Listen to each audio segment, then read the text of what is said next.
ஹரி ஓம் ஸ்ரீ குருப்யோ நம. ஹரி ஓம். எல்லாருக்கும் இறைவனோட ஆசீர்வாதம் அனுகிரகம் நம்மளோட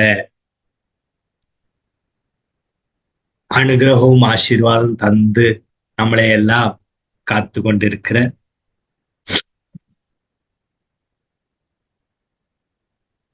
ஹரி ஓம் ஸ்ரீ குருப்யோ நம. ஹரி ஓம். ஓம் சகனா பவது சகனோ புனக்து சக வீரியம் கரவாவகை தேஜஸ்வினாவதீதமஸ்து மா வித்விஷாவகை. ஓம் சாந்தி சாந்தி சாந்தி. ஹரி ஓம் ஸ்ரீ குருப்யோ நம. ஹரி ஓம்.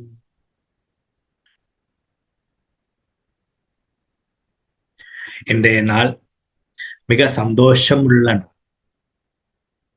மிக அருமையான நாள். எல்லாருக்கும் தெரியும், இன்று குரு பூர்ணிமா. குருநாதர் மாறே நம்ம குருவை பரம்பரையே நாம வணங்க வேண்டிய நாள்.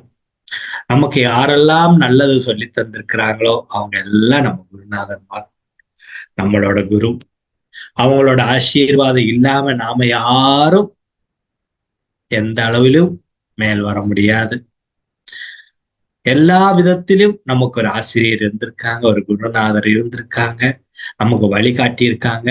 அந்த வழியில தான் நாம எல்லாம் இன்னைக்கு சீரும் சிறப்புமாக வாழ்ந்து கொண்டு இன்றைய நாள் நாம் நம் குருநாதன்மார, நம்ம குருவாக இருக்கிறவங்களை, நம்ம ஆசிரியரை இருக்கிறவங்களை அவங்கள இன்னைக்கு சென்று வணங்க வேண்டும்.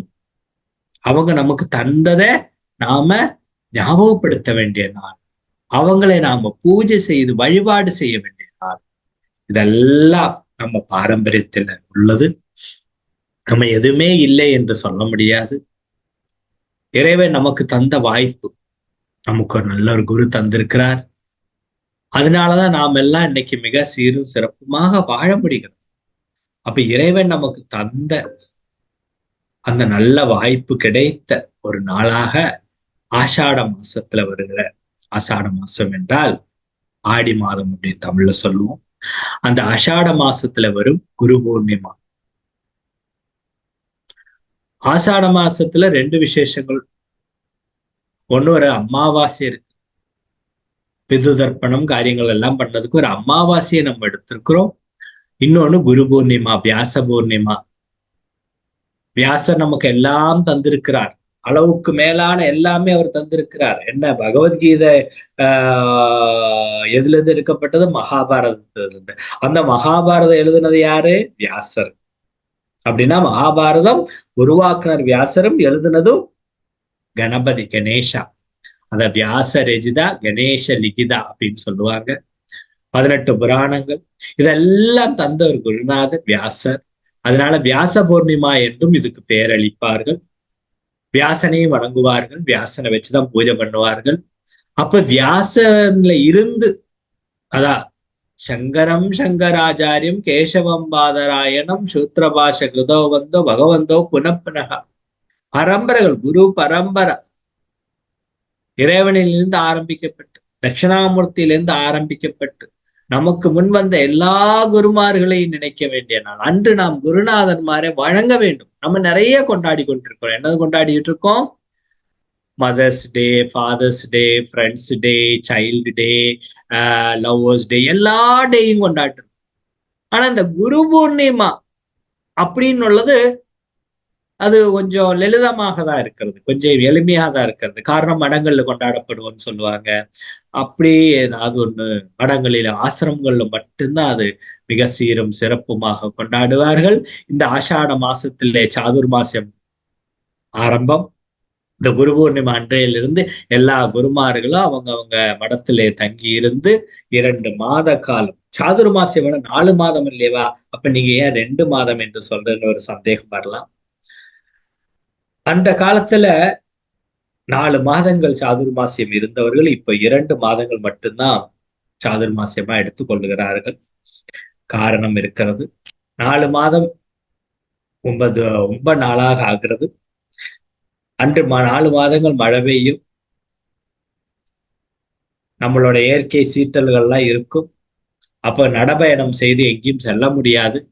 அதனால ஒரே இடத்துல தங்கி இருந்து குருநாதன்மார் உபன்யாசம் பண்ணுவார்கள். சிஷ்யர்களும் சீடர்களும் அங்க வந்து இருந்து அந்த உபன்யாசத்தை கேட்பாங்க. நல்ல மாதிரி கேட்பாங்க.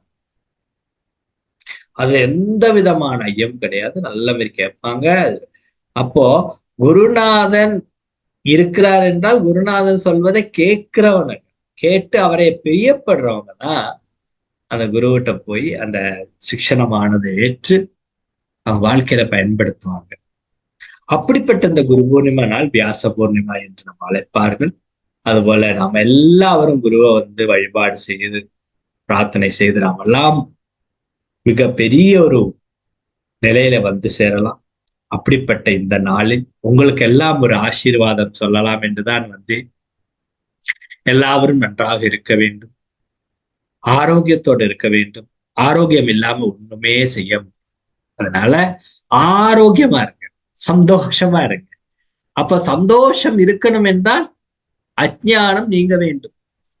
அஜ்ஞானம், இந்த ஞானம் நல்ல பாவத்திலே அகங்காரம் அதிகமாகிவிட்டால் நான் வேற யாரையும் மதிக்க மாட்டேன், நான் நானாக மட்டும் இருப்பேன் அப்படின்னு நினைக்கிறதெல்லாம் விட்டு எவ்வளவு ஞானத்தை ஏற்றுக்கொள்ளுகிறார்களோ அவங்க அவ்வளவு எளிமையாக ஆயிடுவாங்க. அதுதான் பெரிய உண்மை. அதனால ஞானவான் ஞானவான் வினயம் லபியதை. நல்ல அறிவு இருந்தா வினயம் வந்துருமா, நல்ல வினயம் இருந்தா நல்ல மதிப்பு கிடைக்குமா, நல்ல மதிப்பு கிடைத்து விட்டா எல்லாருக்கும் பிரியமானவாயிருமா, எல்லாருக்கும் பிரியமாயி விட்டேன்னா கஷ்டமே இருக்காது அப்படின்னு. அப்போ பிரியமானவன் ஆகணும் அப்படின்னா ஞானம் வேணும். அந்த ஞானத்தில் கர்வம் இருக்கக்கூடாது. எனக்கு எல்லாம் தெரியும், என்ன தவிர வேற யாரும் இங்க இல்லையப்பா, எனக்கு பாரு இத்தனை பேர் இருக்கிறாங்க, எனக்கு எப்படி சப்போர்ட் இருக்குது, அவனுக்கு என்ன சப்போர்ட் இருக்குது, அவன்லாம் ஏன் காலில் வந்து விழணும், அந்த மாதிரி சிந்தனையே நமக்கு வரக்கூடாது. அதுதான் பெரிய லட்சியம். நாணம் நல்ல பாவத்தில் மதிமறந்து தன்னை மறந்து செயல்படும் நபர்களுக்கு எவ்வளவு உயரத்தில் செல்லுகிறானோ அதே உயரத்திலிருந்து கீழே வந்து விடுவான். அதான் சொல்லுவான் இல்லையா, உச்சு மலையில இருந்து குதித்தவன் கயரை பிடிக்க மறந்தான். அப்ப அந்த உச்சி மலையிலிருந்து குதிக்கிறவன் கயரை மறந்து விட்டானோ இல்ல பாரச்சூட்டை மறந்து விட்டானோ அவனுக்கு எதை பிடித்தவன் கீழே வருவான், அவனோட அகங்காரத்தை பிடித்து கொண்டு வருவான். அது எந்த காலம் உனக்கு கை கொடுக்காது என்றதை நாம யோசிச்சு பார்க்கணும். நம்ம எவ்வளவு பெரிய ஆளானாலும் வந்த வழியை மறக்க கூடாது. நாம வாழ்ந்தது பிரச்சனைகளை எப்படி வளர்ந்து வந்தவனு மறக்கக்கூடாது. நம்ம வந்த வழியை மறந்து விட்டோம் என்றால் நாம் நம் குருவுக்கு கொடுக்கும் தட்சிணை ஆகாது. குருநாதர் இப்ப இல்லை, ஆனாலும் குரு கொடுத்த ஞானம் அவர் குருநாதரா நம்ம மனதில் இருந்து கொண்டு நமக்கு பாடம் அளித்து கொண்டிருக்கிறார்.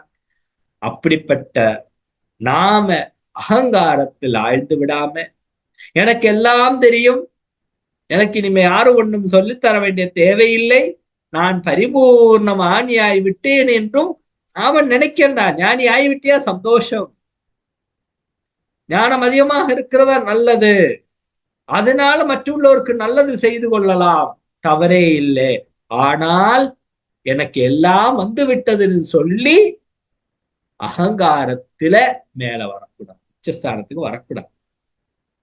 அதனாலதான் நல்ல ஒரு சிஷ்யனுக்கு ஒரு சூடு போதும்னு சொல்லுவாங்க. அப்படின்னா யாராவது ஒண்ணு சொல்லிவிட்டா ஒண்ணு வலிக்கும், அவன் திரும்பி யோசிச்சு பார்ப்பான், எங்கே நான் மறந்து விட்டேன், என் வழியில ஏதையோ ஒண்ணு மறந்து விட்டேன், அதை கண்டுபிடித்து சரி செய்ய தண்டி அவனுக்கு உறக்கமே வராது என்று சொல்வார்கள்.